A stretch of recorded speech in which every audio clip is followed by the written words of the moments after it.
शादी के बाद टुनटुनी चिड़िया अपने पति बंटी कबूतर के साथ रहती थी। बंटी कबूतर को एक चूड़ी का बहुत बड़ा दुकान था। वो तरह तरह के चूड़ियां बेचा करता था। अरे ओ चूड़ी वाले भैया, मुझको 9 दर्जन चूड़ियां दे दो, 5 गुलाबी और 4 लाल वाली।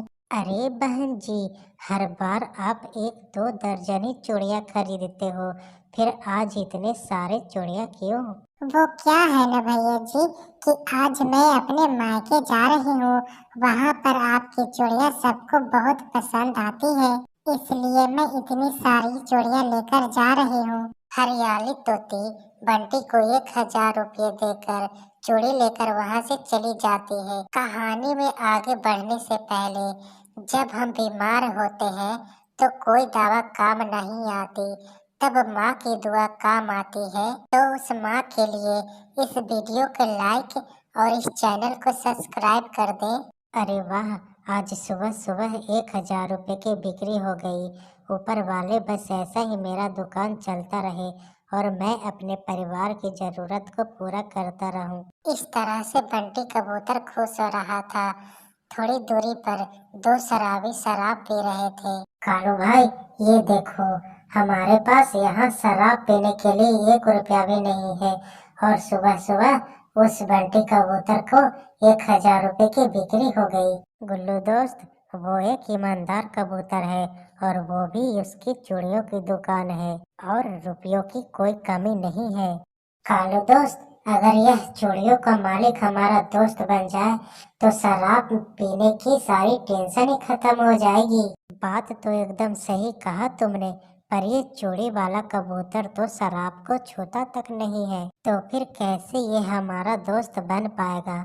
बनाएंगे, हम इसे एक दिन अपना दोस्त बनाएंगे और एक दिन विश्वास होने पर इसको दारू पिलाकर सारी चूड़ियां और कमाई लेकर इसकी भाग जाएंगे। तो ठीक है, तुम उसको अपनी झूठी दोस्ती की जाल में फंसाओ। नहीं कालू भाई, ये काम तो मुझसे नहीं होगा, क्योंकि कोई भी कबू उल्लू को दोस्त नहीं बनाता। यह काम तो तुम्हें ही करना होगा। तो ठीक है, आज तो मैंने नशा किया हुआ है, मैं कल जाऊंगा इसकी दुकान पर। ऐसा बोलकर वो दोनों बहुत खुश हो रहे थे। फिर शाम हो जाती है। बंटी कबूतर अपनी चूड़ी बेचकर सीधा घर आता है और अपनी सारी कमाई टुनटुनी चिड़िया को दे देता है। टुनटुनी जी, अब तो मेरी बनाई हुई चूड़ियाँ दूर दूर के पक्षियों को पसंद आ रही है। लगता है अब हम बहुत जल्दी अमीर बनने वाले हैं। सच में बंटी जी, अगर आपकी चूड़ियाँ इतना ही पसंद आ रही है तो मुझे भी चूड़ियाँ बनाना सिखा दे, फिर मैं भी चूड़ियाँ बनाया करूँगी। नहीं नहीं, चूड़ियाँ बनाने के लिए तो सिर्फ मैं ही काफी हूँ। आप तो बस मेरी बेटी और इस घर का ध्यान रखें, वही मेरे लिए सब कुछ है। फिर वो सब भोजन खाते हैं और सो जाते हैं। अगली सुबह बंटी की दुकान पे कालू कौवा आता है और उससे कहने लगता है, मालिक जी, दया करें, रात से मैं बहुत भूखा हूँ। अगर आपके पास कुछ खाने को है तो मुझे दे दे। ये तो चूड़ियों की दुकान है, मैं आपको क्या दूँ? ये लीजिए, मेरे पास कुछ पैसे हैं, आप इसे रख लीजिए, आगे की दुकान से कुछ खरीद कर खा लीजिएगा। आप बहुत अच्छे पक्षी लगते हो, क्या आप मेरी थोड़ी सी मदद कर सकते हो? हाँ हाँ बोलो, अब आपको क्या चाहिए? मैं आपकी मदद जरूर करूँगा। मालिक जी, आपको इतनी बड़ी चूड़ियों की दुकान है, अगर मुझे यहाँ पर कुछ काम मिल जाता तो मांग कर खाने की नौबत ही खत्म हो जाती। अरे नहीं नहीं, मेरे पास कोई काम नहीं है, ये पैसे ले आप और यहाँ से चले जाएं और कहीं दूसरी जगह पे काम खोजें। मालिक जी, मैं यहाँ पर सुबह सुबह झाड़ू लगा दिया करूँगा, कृपया इसके बदले आप मुझे थोड़ा सा खाना दे दें। ठीक है, अब रोना बंद करो, झाड़ू लगाने के साथ साथ दुकान की सफाई भी कर दिया करना। मैं तुम्हें रोज का 50 रुपया दे दिया करूँगा। बंटी कबूतर की बात सुनकर कालू कौवा मन ही मन बहुत खुश होता है और अपना साफ सफाई का काम शुरू कर देता है। ऐसे ही कुछ दिन बीत जाते हैं। अब तो कालू और बंटी कबूतर की पक्की दोस्ती हो गई। वो खाना साथ साथ खाते हैं, कालू, तुमने इतनी देर कहाँ लगा दी? कोई परेशानी तो नहीं है? नहीं नहीं, मुझे कोई परेशानी नहीं है। मैं तो ये शराब की बोतल लेने गया था, बस वहीं पे थोड़ी देर हो गई। कालू, तू क्या शराब पीता है? मैं तो इसे छूता तक नहीं। तू भी शराब पीना छोड़ दे। बंटी, तूने आज तक इसे छुआ तक नहीं, इसलिए तुम्हें शराब का टेस्ट का नहीं पता। लेकिन कोई बात नहीं, आज तो तुम्हें शराब पीनी ही पड़ेगी। फिर कालू कौवा बंटी को अपनी कस्में दे देकर बंटी को शराब पिला ही देता है। उस दिन के बाद अब वो दोनों अक्सर शराब पिया करते। बस बहुत हुआ, आज रात मैं अपना काम खत्म कर लूंगा। जो भी करना, पर ध्यान से करना। उसको तुम पे शक नहीं होना चाहिए।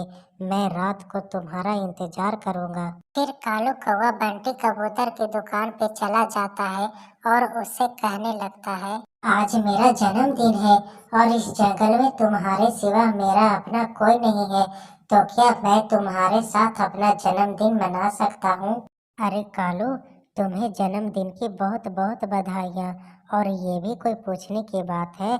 हम दोनों साथ मिलकर तुम्हारा जन्मदिन मनाएंगे। इस तरह से कालू कौवा बंटी से झूठ बोल देता है और जन्मदिन के बहाने बंटी कबूतर को खूब शराब पिला देता है। ये बंटी तो पूरी तरह से नशे में धुत हो गया है।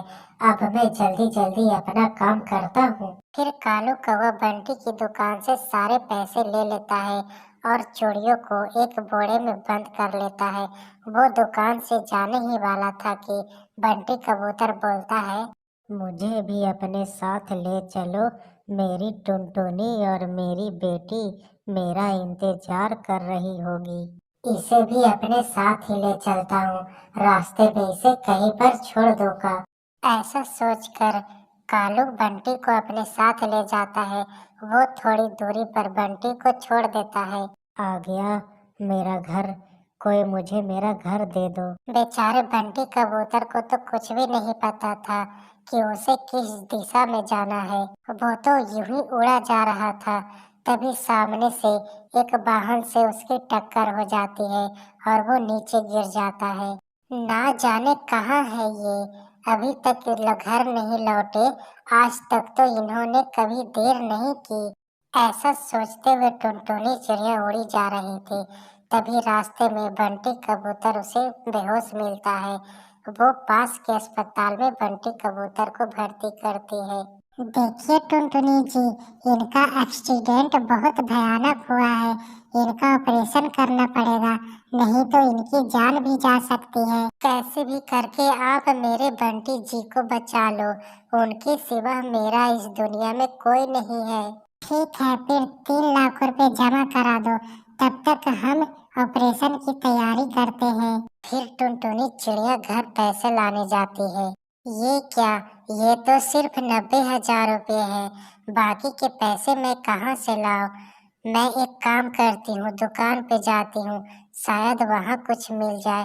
फिर टुनटुनी चिड़िया वो थोड़े से पैसे लेकर अस्पताल जाने लगती है।